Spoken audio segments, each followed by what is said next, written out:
आइए अब हमें आगे क्या पढ़ना है, वर्षा जल संग्रहण। ठीक है, वर्षा जल संग्रहण। अब ये वर्षा जल संग्रहण क्या होता है, होता क्या है, वर्षा तो आप सभी लोग जानते हैं, बारिश। ठीक है, और बारिश में हमें क्या प्राप्त होता है, पानी प्राप्त होता है, ये आप जानते हैं, बारिश का पानी। ठीक है, तो हमें करना क्या है, अभी हमने इससे पहले सवाल में जल की कमी को पढ़ा और जल की कमी या जल दुर्लभता कितनी बड़ी समस्या है इसे पढ़ा। तो इस समस्या से उभरने का और जल की कमी से उभरने का हमारे पास सबसे अच्छा उपाय क्या है, वर्षा जल संग्रहण। ठीक है, वर्षा जल संग्रहण मतलब जो बारिश का पानी होता है, बारिश तो हर जगह होती है, तो इस बारिश के पानी को हमें एकत्रित करना है। ठीक है, उस पानी को हमें बचाना है, संरक्षित करना है और अपने दैनिक जीवन में उसका प्रयोग करना है। ठीक है, सिंचाई के लिए, अपने दैनिक जीवन में पीने के लिए, अपने कई कार्यों के लिए हमें उस जल का प्रयोग करना है। ठीक है, और इसका सबसे ज्यादा महत्व क्या है अगर हम ऐसा करते हैं, तो सबसे पहला तो है भौम जल स्तर। भौम मतलब भूमिगत जल। ठीक है, जो भूमिगत जल है वो पीने योग्य जल है, उसी का हम सबसे ज्यादा प्रयोग कर रहे हैं। अभी मैंने बताया कि किसान अपने अपने स्तर से हैंडपंप नलकूप लगा देते हैं। ठीक है, और हम भी अपने अपने स्तर से उस भूमिगत जल को निकाल रहे हैं ताकि अपने दैनिक जीवन में जिस भी कार्य के लिए हमें जल की आवश्यकता उसकी पूर्ति हो जाए। तो इससे क्या हो रहा है, जो भूमिगत जल है उसका स्तर घट रहा है, वो दिनों दिन घटता जा रहा है। ठीक है, लेकिन अगर हम बारिश के पानी को इकट्ठा करें और उसका प्रयोग करने लग जाएं और भूमिगत जल को उसी के अंदर संरक्षित रखें, तो उससे क्या होगा, उसका स्तर नहीं घटेगा, वो बना रहेगा। ठीक है, अगला क्या है, जल की आपूर्ति। अब देखिए कई सारे क्षेत्र हैं जहाँ जहाँ सूखा पड़ जाता है, जहाँ बारिश भी बहुत कम होती है, जहाँ नदियाँ भी नहीं हैं, जहाँ भूमिगत जल भी नहीं है, उन क्षेत्रों तक हम बारिश के पानी को अगर उन क्षेत्रों में इकट्ठा कर लें तो वहाँ उन लोगों के लिए जल की पूर्ति हो सकती है। अगला देखिए जल संरक्षण। इससे क्या होगा, अगर आज हमने इस वर्षा के पानी को एकत्रित कर दिया, वर्षा जल संग्रहण करा, तो आने वाले समय में इस जल की कमी से लोग नहीं जूझेंगे। क्योंकि कहा क्या गया है, अभी 2020 चल रहा है कि वैज्ञानिकों के अनुसार भविष्यवाणी की गई है कि 2025 तक 20 करोड़ लोग जल की कमी से जूझेंगे। ठीक है, और अगला क्या है, सिंचाई या उद्योग या मत्स्य पालन या कोई भी कार्य जो अपने दैनिक जीवन में हम कर रहे हैं, उन सभी कार्यों को हम कर सकते हैं किससे, अगर बारिश के पानी को हम एकत्रित करें। ठीक है, और ये एक बहुत अच्छी प्राकृतिक विधि है जिससे हम प्राकृतिक जल को एकत्रित कर सकते हैं और अपना जो जल हमारे पास 0.03% पीने योग्य है उसको हम बढ़ा सकते हैं। इसके लिए कई क्षेत्रों में, कई राज्यों में अलग अलग प्रकार से प्रयोग किए जा रहे हैं। जैसे अगर हम देखें पहाड़ी क्षेत्रों में, पर्वतीय क्षेत्रों में, तो लोग क्या करते हैं, अपने खेतों तक कुल और गुल का निर्माण करते हैं। ठीक है, तो उससे क्या होता है, वो कुल और गुल अपने खेतों तक निकाल देते हैं। जैसे ही बारिश होती है, उन कुल और गुल एक नहर की तरह होती है, वहाँ बारिश का पानी उन खेतों तक, फसलों तक पहुँच जाता है। ठीक है, और उसी तरह अगर हम पश्चिम बंगाल में देखें तो वहाँ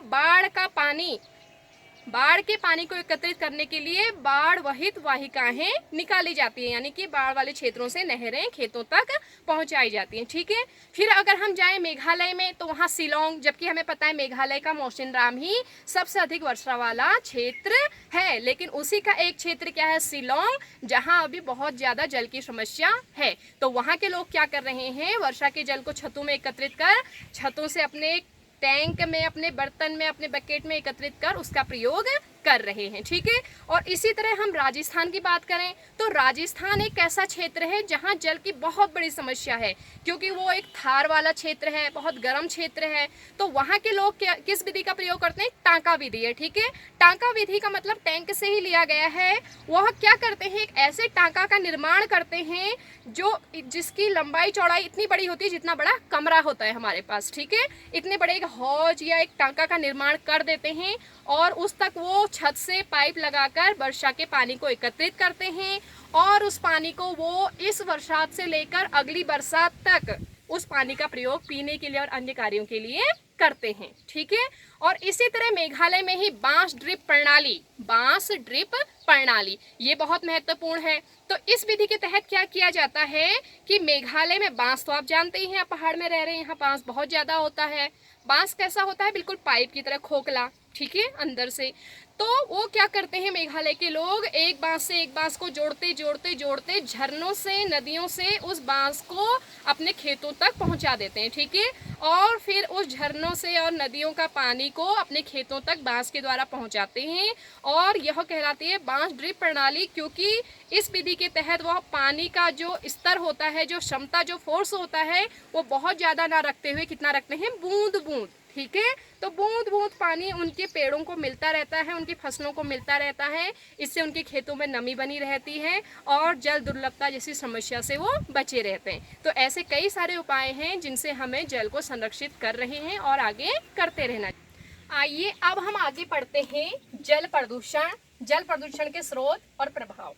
अब देखिए, जल प्रदूषण जो एक बहुत बड़ी समस्या है, जिसके कारण से ही जल की कमी या जल की दुर्लभता हो रही है।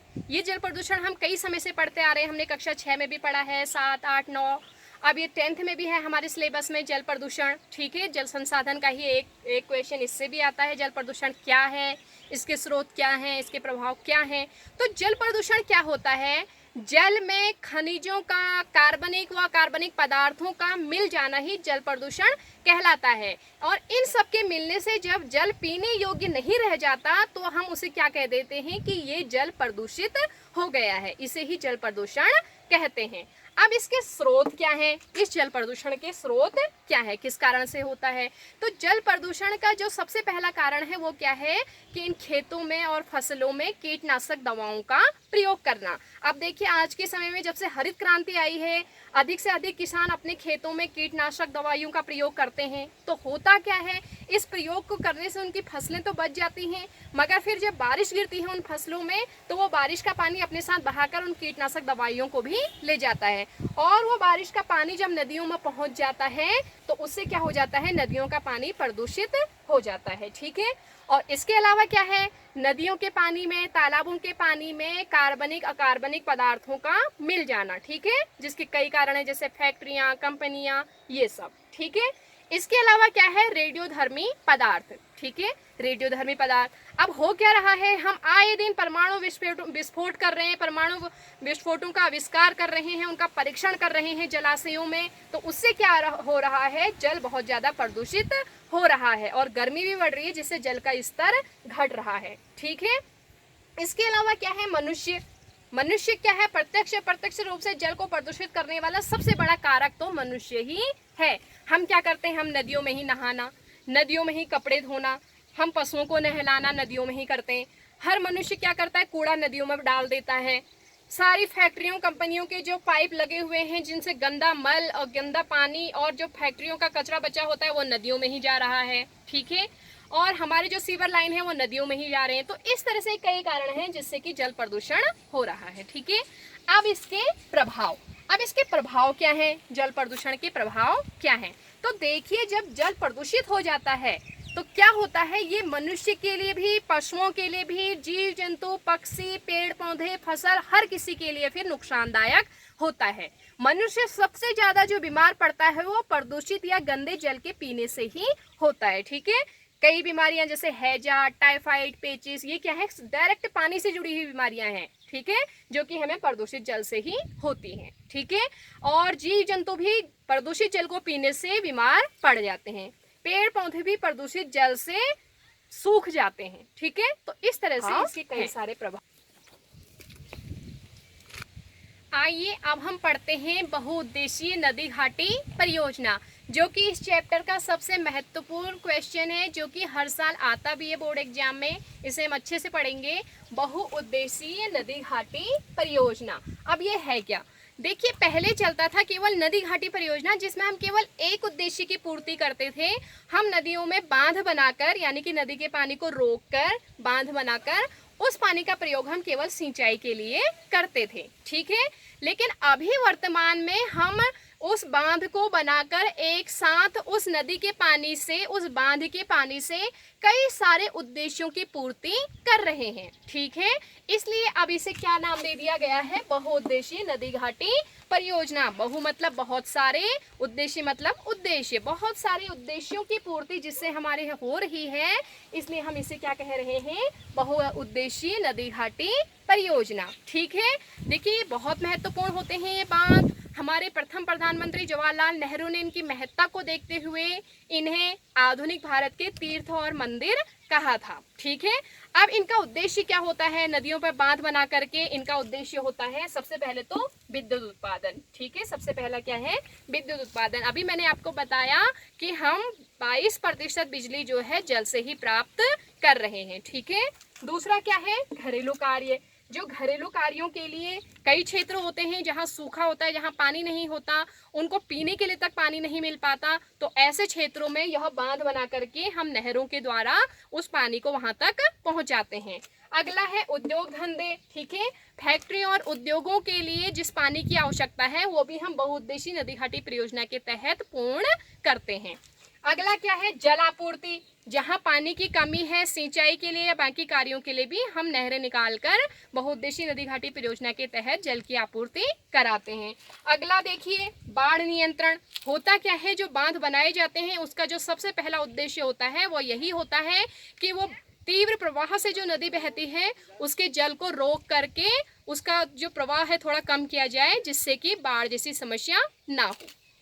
अगला मनोरंजन। हम क्या करते हैं, उस पानी में कई सारे तालाब बनाकर, बैराज बनाकर वहाँ कई लोग उसे देखने आते हैं, तो मनोरंजन का एक साधन भी उस जल को बनाते हैं। अगला देखिए, आंतरिक नौचालन। तो क्या होता है, उन बांधों को बना करके वहाँ के जो स्थानीय लोग होते हैं उन जलाशयों में झील बना करके वहाँ नाव चलाते हैं, जिनसे उनको रोजगार भी प्राप्त होता है। अगला मत्स्य पालन। तो उसी बांध के पानी को हम छोटे छोटे तालाब बनाकर उसमें मछलियां पालते हैं, जिससे कि हमें रोजगार भी प्राप्त होता है। तो इस तरह से एक बांध बना करके उस जल के द्वारा हम कई सारे उद्देश्यों की पूर्ति करते हैं, इसलिए इसे क्या कहते हैं, बहुउद्देशीय नदी घाटी परियोजना। तो इसी के साथ आपका ये तीसरा चैप्टर समाप्त होता है।